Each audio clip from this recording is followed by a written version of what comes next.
Ladies and gentlemen, my name's Paul. Hope you're having an amazing day. Sony are going to be pushing developers to push towards a 60 frames per second target for the PS5 Pro versions of titles, as well as incorporating higher resolution and better visual quality. Now, we're going to get into that in just a moment, but I also want to discuss what Sony are referring to in SDK documentation as Ultra Boost. Now, yes, that does sound like something you would have heard as a marketing term in the 90s, and frankly, I'm all for it because I think that crap was really cool. I mean, do you remember blast processing from the Sega Genesis? Because I certainly do. But anyway, Ultra Boost is even perhaps one of the more exciting things because what it allows, according to documentation which has been obtained by the Verge, it allows developers to actually, well, not even release a patch for a game necessarily, but if the title supports variable rate refresh and also has a non-fixed resolution. So, for example, the internal resolution could go from, let's say, 1080p to 1440p, and therefore it will be upscaled even higher. Well, with the PS5 Pro, basically, you can expect better visual quality and higher frame rates without the patch being required.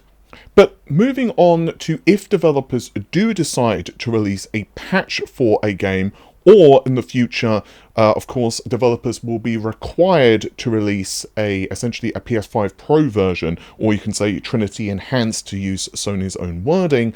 Well, basically, they will need to hit certain check marks. So Sony are essentially asking developers to create PS5 Pro exclusive graphics mode, and this would incorporate the PlayStation Spectral Super Resolution, which is, of course, the proprietary upscaling solution that Sony are making use of for the PS5 Pro. It's a little bit like NVIDIA's DLSS, and it does seem to be really impressive, actually, from what developers have been saying and various leaks that have been popping up.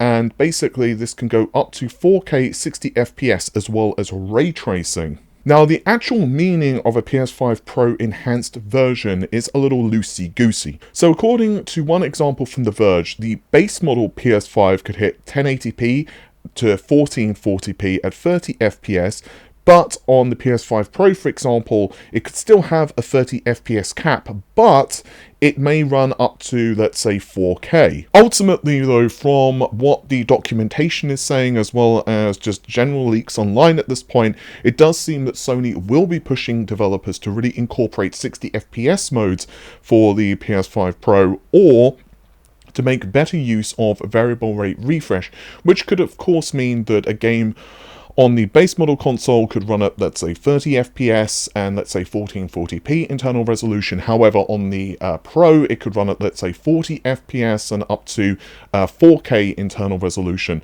Or perhaps there could be some type of upscaling solution, so it would run at, let's say, 1800p upscale to 4K, and it will be also making use of those new ray tracing abilities. Again, we're looking at 2 to 4 times increase for the PS5 Pro compared to the base model console. Just to add a couple of my own 2 cents here, I've spoken to a couple of developers, and from what I can gather from under the table, it does seem that making use of PS5 Pro's hardware features is not actually super difficult.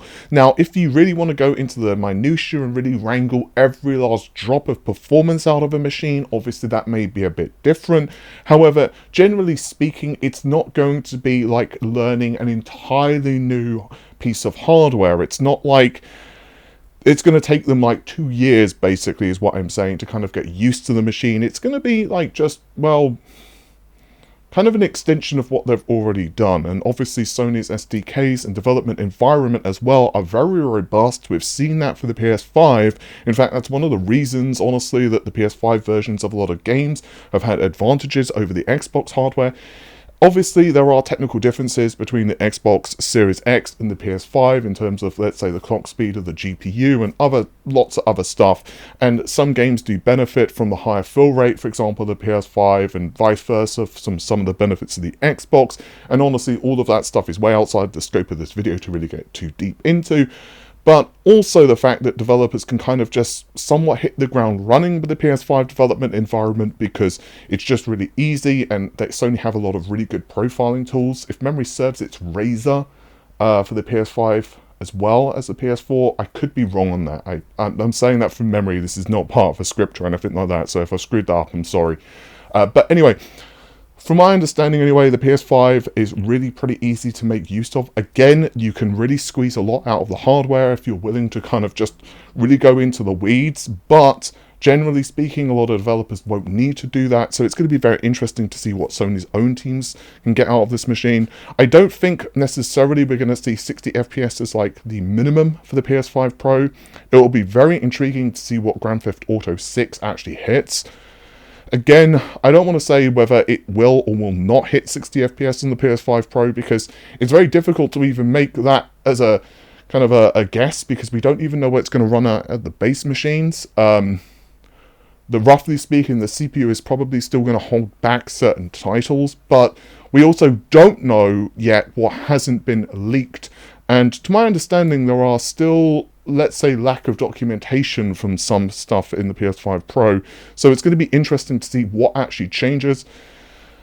I am kind of excited. I think it's going to be an interesting machine at the very least. And I suspect that it's going to be very cool actually for PlayStation enthusiasts. Obviously, if you have a high-end PC, then it's certainly not going to beat out, like if you have like an RTX 4080 or something like that, you know, with a high-end CPU.